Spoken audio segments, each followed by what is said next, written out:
Le son est une vibration qui se propage dans un milieu solide, liquide ou gazeux, en faisant vibrer les molécules qui le composent et qui pourront se transmettre jusqu'à notre oreille.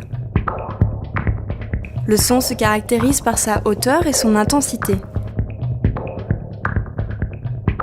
La fréquence qui détermine la hauteur du son correspond au nombre d'oscillations par seconde de l'onde sonore.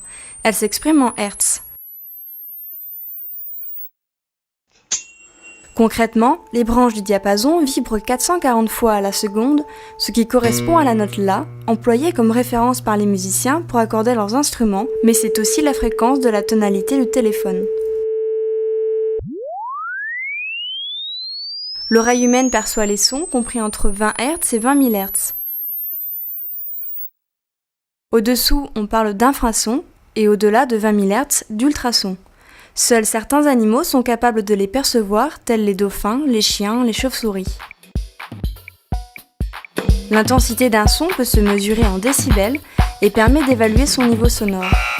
Sa progression est logarithmique, ainsi, à chaque fois que l'on double l'intensité d'un son, son niveau sonore ne double pas, mais augmente de 3 décibels. Comme pour le soleil, le danger vient du rapport entre le temps d'exposition et son intensité. À chaque niveau sonore correspond une durée maximale hebdomadaire d'exposition tolérable. Le son commence à être dangereux pour l'oreille à partir de 90 décibels.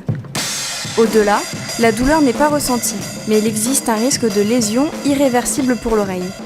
Le danger dépend à la fois du niveau sonore et de la durée d'exposition.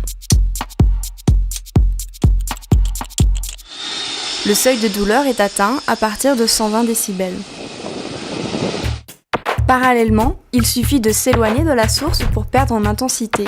D'une manière générale, l'intensité sonore est divisée par 4 quand on double la distance nous séparant de la source.